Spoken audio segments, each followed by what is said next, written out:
What is going on, guys? This is The Cure, and today I'm going to be doing a more in-depth guide on aiming.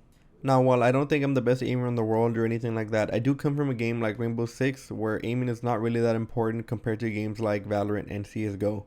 And while I did not play a lot of CSGO, so I did not get a lot of the mechanics and aim down that a lot of the people that hopped on Valorant already had, I pretty much had to learn from scratch on how to aim in a first-person shooter without leaning, like Siege has, and pretty much how to pick up all those counter-strafing mechanics and everything like that. So I will give you everything that I know and everything that I wish I knew a little bit earlier. I will also not be doing this tutorial in a way of like number one, number two. I'm just going to be telling you overall what I think of aiming and just the overall theory of it. Now, the main point of aiming, I think, in Valorant is crosshair placement. I feel like this is a very understated topic. And even though a lot of people do talk about it, it's not on a lot of people's mind when it comes to improving their aim. Crosshair placement, good crosshair placement that is the difference between being silver and gold and being diamond and immortal and anything higher above that. Crosshair placement is what is needed for you to improve your game, and if you haven't focused on that, then you're missing out on a big chunk of the game that can pretty much just send you up a good level or two. If you're in silver or maybe even gold or anything lower than that, then you might not have to worry too much about crosshair placement, because odds are the people you're playing against also do not have good crosshair placement. But if you're in plat and you want to get to immortal or diamond or anything above that, then crosshair placement is going to be very much a thing that you have to learn, because odds are the people you're playing against are going to be aiming at your head whenever they peek you from any angle. Now, most of the times in higher elo, a gunfight is not decided by whoever has the craziest flick or the craziest aim, but instead on who had their crosshair closer to the head of the enemy. You want to make sure that you always have your crosshair at head level at any angle, and that's what a lot of people don't realize. Whenever you're entering a common angle like A site on Haven or B site on Bind, a lot of you already know where to aim for the head and where to aim at people that are going to peek you or possible locations where the enemies might be. But it's when you get into these awkward spots like on top of a staircase or on top of a ledge where your crosshair placement might be thrown off. It is these obscure angles where your crosshair placement might get thrown off and somebody might peek you and you might be aiming a little bit too high and too low, and these are the spots that you necessarily want to learn. Unlike Rainbow Six, where map knowledge is key and you have to learn what's wallbangable and what's not and what's breachable and what's not, in Valorant, the main point of learning the map is learning where people's heads are at every angle. So you want to know that if you pick an angle, you want to be confident in your ability to aim at the head, no matter what angle it is, no matter how far it is, and no matter how many people are going to peek you. Now, problems that people have with crosshair placement, and even including myself, is that on nights when I feel off, I tend to aim a little bit lower than head level. But the problem with this is that I don't tend to see it when I play because I'm too focused on the enemies, where they might be, or where my teammates are. So a lot of these problems are not noticeable when you're playing because there's too many things going on in your mind that's not about your crosshair placement. It's not until I go back to my Twitch VODs or I'm uploading a YouTube video that I notice that my crosshair placement was a bit low.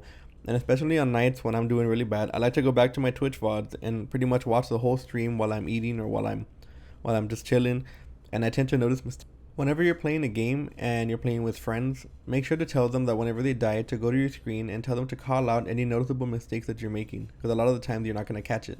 An even better way to improve is to record your gameplay and go back and look at it. Even if you don't do Twitch or you don't do YouTube, recording your gameplay is a key essential aspect of improving your game. When you go back and look at it, make sure that you think of it as a random stranger and not your own gameplay, because you tend to be a bit biased at times.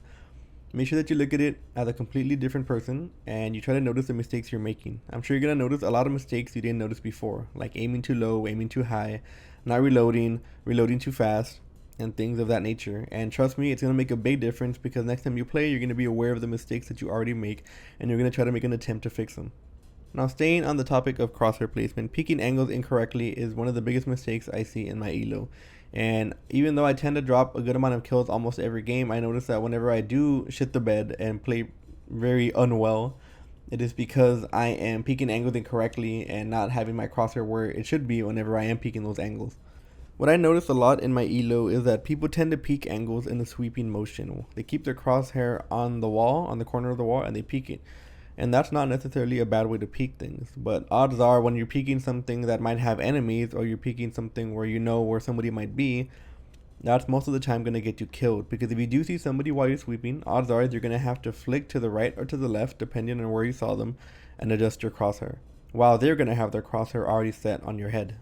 Whenever I peek an angle, especially a bomb site, I like to think of all the possible angles where I can get killed from. Now, every bomb site has about maybe 7 to 8 angles on average where you can get killed when peeking, and you want to make sure that you clear all of those individually and pretty much set up 1v1 fights against enemies rather than peeking the entire team at once.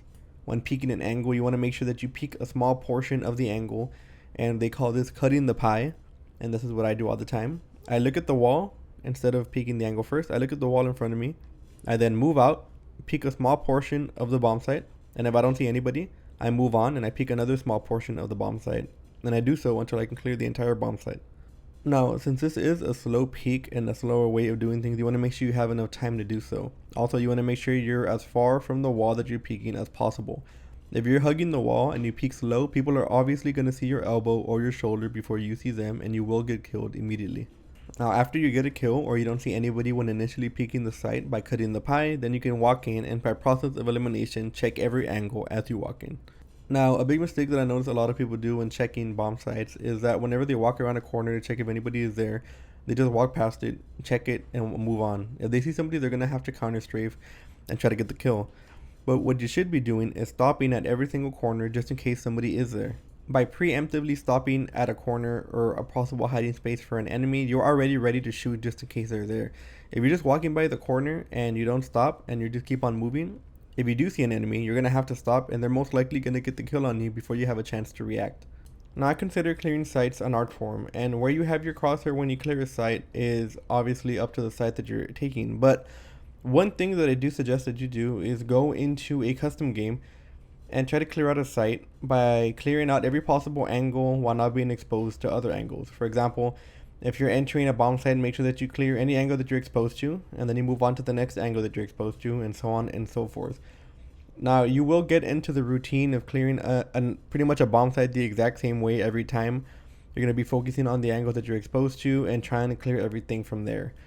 Now, moving on from crossfire placement, we are going to be focusing on tracing. Now, tracing is very important because tracing is when you follow a target with your crosshair, making sure that you're hitting every shot as you shoot. Now, tracing is important in a game like Valorant because some characters have the ability to move across certain areas or peek things a lot faster than other characters.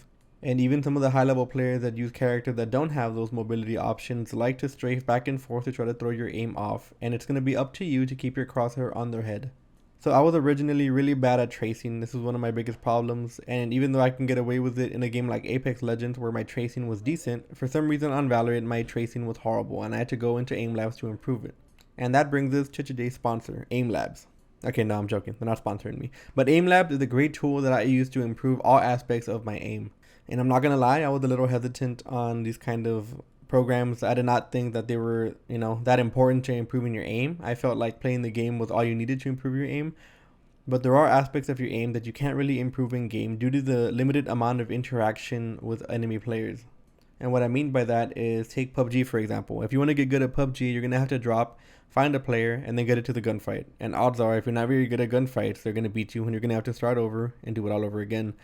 But in Valorant, even though there's more gunfights than in PUBG, there's a lot of downtime where you're just walking around, you're setting up, or you're trying to flank. So having another program where you can pretty much improve small aspects of your aim without having to go and look for a fight in Valorant will improve your aim a lot faster than if you just play the game by yourself. So what I did is that I got into aim labs and I practiced my tracing, and I do that almost every other day. I try to do it every day, but obviously I can't because of responsibilities. But I try to practice my tracing and my overall aim every single day because I know that that is a weakness of mine, and I have the pride to admit that I am pretty bad at tracing in Valorant. So I am actively trying to improve on that.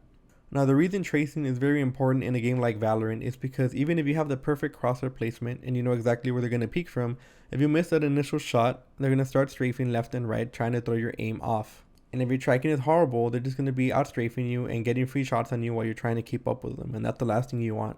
I kind of consider aiming like building a PC. If you have all these great aspects like a good GPU and a good SSD, and you have, all these great parts to your computer, but you have a bad CPU, then your computer's not going to run to its fullest potential. And that's kind of what I feel about aiming. For the longest time in my PC career, I feel like I focused on things like flicks and flashy stuff like that when it came to aiming, but I didn't focus on my tracking. And now that I have to improve it, I notice how important it is to your overall aim, because you can't be a great aimer without focusing on every single aspect of it.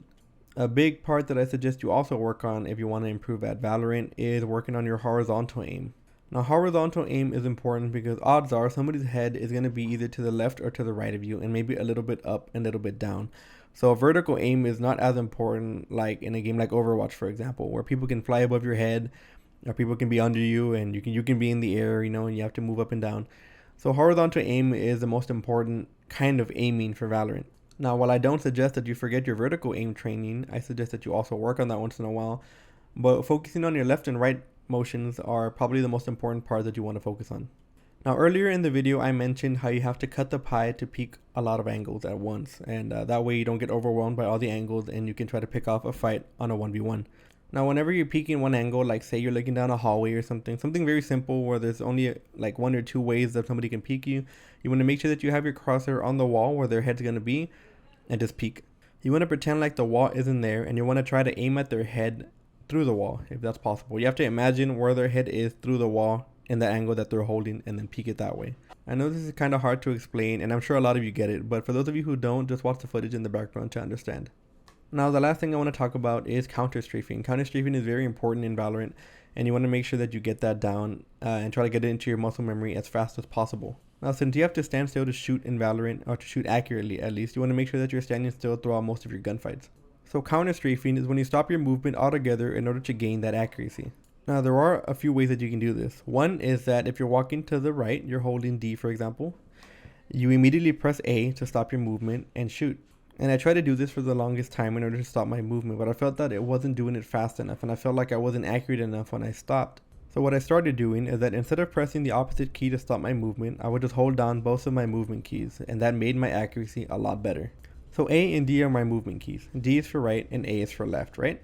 So instead of moving to the right while holding D and then letting go of D and pressing A to stop, I instead hold down both keys. Now, of course, this is all going to be preference, but for me, holding down both of the keys to stop makes me feel like I'm stopping a lot faster and makes me feel a lot more accurate. So if you are having trouble with your counter strafing and you feel like you're counter strafing too slow compared to the people you're playing against, then you might want to try this technique. Now, this technique does make you have to adjust your aim a little bit because you do stop a lot faster. At least mentally, I think so. I don't know if that's actually true, but I feel like I do stop a lot faster. So I did have to practice my aim and how to fix it. But once you got that down, you pretty much have the ability to stop whenever you want, and I feel a lot more confident in my counter strafing. Anyways, guys, this has been The Cure. I hope you all enjoyed my aim guide. If you have any questions, let me know in the comments below. I do want to make a guide on agents also, so let me know if you're interested in that. I do main Breach now for the most part, so I do want to make a guide on him because I feel like I know his kit like the back of my hand, and he is super effective right now in ranked. So yeah, I might do that later. Anyways, guys, I hope you all have a great day. Make sure to wash your hands, and I will see you all in the next one. P.S. I do stream almost every night, so if you do want to follow the stream and watch me play live, you can do so in the link in the description below.